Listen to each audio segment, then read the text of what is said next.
कहानी है 1970 की। नैनीताल में रतन जहांगीर का परिवार खुशी खुशी रहता था। परिवार में उनकी पत्नी जया और बेटी श्वेता थी। श्वेता का 16वां जन्मदिन था।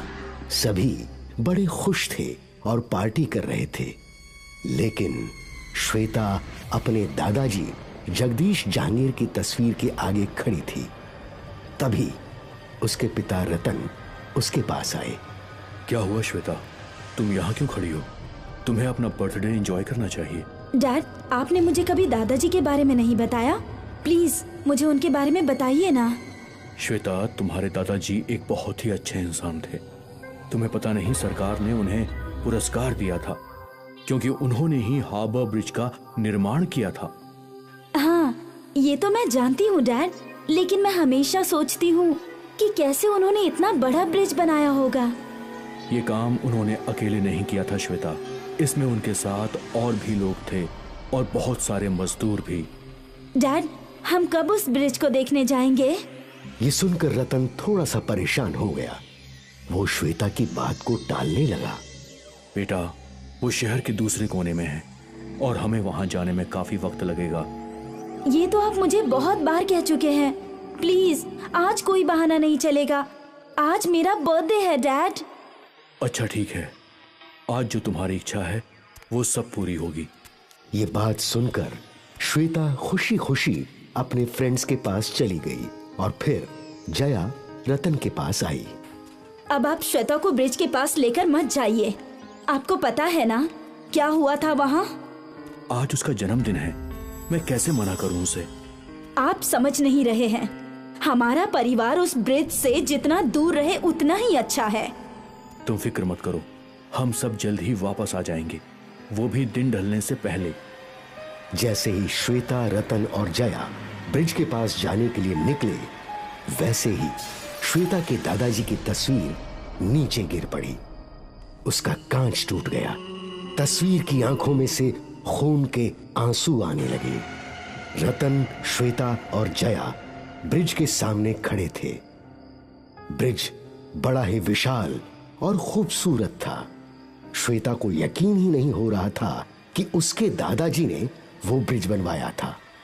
डैड, आप तो कह रहे थे कि ब्रिज दूर है, लेकिन हम तो कुछ ही घंटों में पहुंच गए। रतन और जया एक दूसरे की तरफ देखने लगे। कुछ मिनटों बाद ही जया अब वापस जाने की जिद करने लगी। चलो श्वेता, अब काफी वक्त हो गया है, चलो यहाँ से चलते हैं। ऐसा कैसे? इतनी जल्दी नहीं मम्मी, अभी तो मुझे ब्रिज के ऊपर जाना है। रतन और जया ये सुनकर घबरा गए। नहीं बेटा, अब चलो यहाँ से चलते हैं। चलो आओ, गाड़ी में बैठो। श्वेता नाराज होने का नाटक करने लगी। रतन और जया गाड़ी में बैठ गए। तभी श्वेता धीरे से मुस्कुराई और ब्रिज की तरफ भागने लगी। भागते हुए वो ब्रिज के ऊपर आ गई। जया और रतन घबरा गए और उसके पीछे भागने लगे। ब्रिज के खंभों के अंदर 3 कंकाल दफन थे। एक एक करके उन तीनों की आंखें खुली और वो खंभों से बाहर निकल आए।